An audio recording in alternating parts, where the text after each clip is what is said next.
ونصلی علی رسول الکریم۔ ایک دوست نے عجیب سوال پوچھا کہ کوئی بندہ لمبی زندگی جیے تو صحت مند زندگی کا راز کیا ہے، کیسے صحت مند رہ سکتا ہے کہ چاق و چوبند چست رہے اور زیادہ موٹاپا بھی نہ ہو، زیادہ پیٹ بھی نہ نکلے، جس طرح عورتیں موٹی ہو جاتی ہیں، مردوں کے پیٹ نکل آتے ہیں اور بیماریاں ان کو گھیر لیتی ہیں، یہاں تک کہ یہ دوسروں کے سہارے پر کھڑے ہوتے ہیں، دوسروں کے سہارے پر بیٹھتے ہیں۔ ایسے بہت سارے لوگوں کو دیکھا۔ یہ کی وجوہات کیا ہیں؟ سب سے بڑی بات یہ ہے کہ عورتیں بیچاری غلطی سے جو بچوں کا وہ سلسلہ بند کرتی ہیں، موٹاپے میں ان کا بنیادی کردار ہے عورتیں جو موٹی ہوتی ہیں۔ اس کے بعد دوسری وجہ یہ ہے کہ پہلے عورتیں مشقت کا کام کرتی تھیں اور تکلیف کا کام کرتی تھی، بلکہ مردوں کے مقابلے میں کھیتوں میں بھی کام کرتی تھی، لیکن کم از کم گھر میں بھی تو سارا دن ان کی مصروفیت رہتی تھی، کام کرتی تھی۔ آج ہر گھر میں تقریباً یا تو کام ہوتا نہیں یا ہوتا ہے تو ماسیوں کے ذریعے سے کرایا جاتا ہے۔ تو یہ جو سخت کام تھے عورتوں کے خود کرنا، کھانا بنانا، تندور جلتے تندور پر، گرم تندور پر گرمی کے دنوں میں بیٹھنا اور اسی طرح چکی پیسنا وغیرہ وغیرہ، یہ سارے کام تھے۔ اس کی وجہ سے عورتیں موٹی نہیں ہوتی تھیں اور صحت مند چاق و چوبند رہتی تھیں۔ اور مردوں کا جو پیٹ نکل آتے ہیں اس میں بنیادی وجہ یہ ہے کہ ایک تو پانی دھڑا دھڑ پیتے ہیں مرد اس کے ساتھ کھانے کے ساتھ، پھر کھانا گرم ہوتا ہے، یہ عورتیں بھی غلطی کرتی ہیں، بچے بھی اور مرد بھی غلطی کرتے ہیں۔ کھانا گرم ہوتا ہے، پانی ٹھنڈا ہوتا ہے، یہ بھی ایک بنیادی وجہ ہے اس کی وجہ سے۔ پھر عورتوں بھی مرد بھی کہ پانی کے ساتھ بوتل پی رہے ہوتے ہیں۔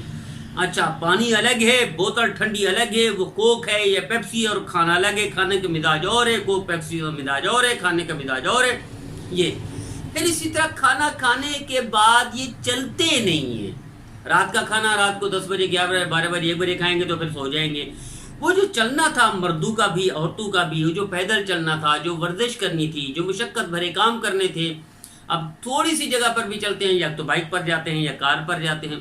پہلے کئی میل نماز کے لیے جاتے تھے، اب کچھ قدم پر بھی یا تو بائک پر چلتے ہیں یا گاڑی پر جاتے ہیں۔ تو کچھ وجوہات ہیں جس کی وجہ سے صحت مند نہیں رہتے، بیمار رہتے ہیں، موٹے ہو جاتے ہیں، عورتیں موٹی ہو جاتی ہیں، مردوں کے پیٹ نکل آتے ہیں اور بیماریاں ان کو گھیر لیتی ہیں۔ اب سوال یہ ہے کہ یہ 100 سال تک جئیں اور صحت مند رہیں، اس کا راز کیا ہے؟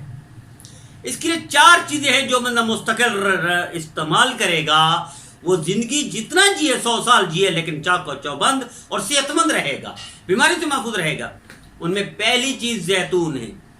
اب زیتون لگانے کے لیے بھی استعمال ہوتا ہے، کھانے کے لیے بھی استعمال ہوتا ہے، یہ ایک الگ بحث ہے۔ کھانے کا استعمال کرنا ہے، جن ممالک میں زیتون استعمال ہوتا ہے وہاں بیماریاں کم ہیں اور وجوہات کی وجہ سے بیماریاں ہیں۔ زیتون قرآن میں ذکر ہے، اللہ زیتون کی قسم کھاتا ہے۔ کیسے ممکن ہے زیتون کی قسم اللہ کھائے اور اس میں بہتری نہ ہو، بھلائی نہ ہو، اچھائی نہ ہو انسانیت کے لیے؟ پھر کھجور ہے، اللہ کے رسول اس کا ذکر کرتے ہیں اور نبی کریم صلی اللہ علیہ وسلم کی مستقل سنت ہے۔ صحابہ کرام تو کھجور پر پلتے تھے، کھجور پر گزارا کرتے تھے، کھجور پر زندگی بسر ہوتی تھی۔ سیدہ صدیقہ فرماتی ہے 2 چیزیں، کئی مہینے چولہا نہیں جلتا تھا، 2 چیزوں پر گزارا ہوتا تھا، پانی اور کھجور۔ تو کچھ تو وجہ ہے نا جس کی وجہ سے نبی کریم صلی اللہ علیہ وسلم ارشاد فرماتے جس گھر میں کھجور ہے اس گھر میں معیشت خراب نہیں ہوگی، اس گھر میں فاقہ نہیں آئے گا وغیرہ وغیرہ۔ زیتون، کھجور اور شہد کا اللہ فرماتا ہے شفا ہے شہد میں۔ اور صحابہ کرام کے دور میں کوئی، آج گلی گلی میں ڈاکٹر ہے، ہسپتال ہے، ہومیوپیتھک ہیں اور MBBS ڈاکٹر بیٹھے ہوئے ہیں، طبیب بیٹھے ہوئے ہیں اور وہ بیٹھے ہوئے ہیں، حکیم بیٹھے ہوئے ہیں۔ تو وجہ کیا ہے؟ وجہ یہ ہے کہ پہلے ہم کھجور استعمال کرتے تھے، نبی کریم صلی اللہ علیہ وسلم کے دور میں کوئی بیماری نہیں تھی۔ ایک ڈاکٹر آیا تھا غیر مسلم، وہ بھی چلا گیا بوریا بستر اٹھا کے۔ کیوں؟ زیتون استعمال کرتے تھے، کھجور استعمال کرتے تھے اور شہد استعمال کرتے تھے۔ خشک میوہ اگر مہنگا پڑتا ہے تو کم از کم بھنے ہوئے چنے بالکل سستے ہیں، ہر بندہ استعمال کرتا ہے۔ جو شخص مرد یا عورت، بچہ یا بچی، یہ 4 چیزیں استعمال کرے گا اس کا طریقہ الگ الگ ہے۔ کھجور، زیتون، شہد، خشک میوے میں سے کوئی بھی چیز، مثلا چنا ہے، انشاءاللہ 100 سال تک جیے گا، صحت مند رہے گا، بیماریوں سے محفوظ رہے گا۔ اللہ ہر مسلمان کو بیماری سے محفوظ فرمائے اور صحت مند چاق و چوبند زندگی گزارنے کی اور دین پر عمل کرنے کی، آخر وقت تک نماز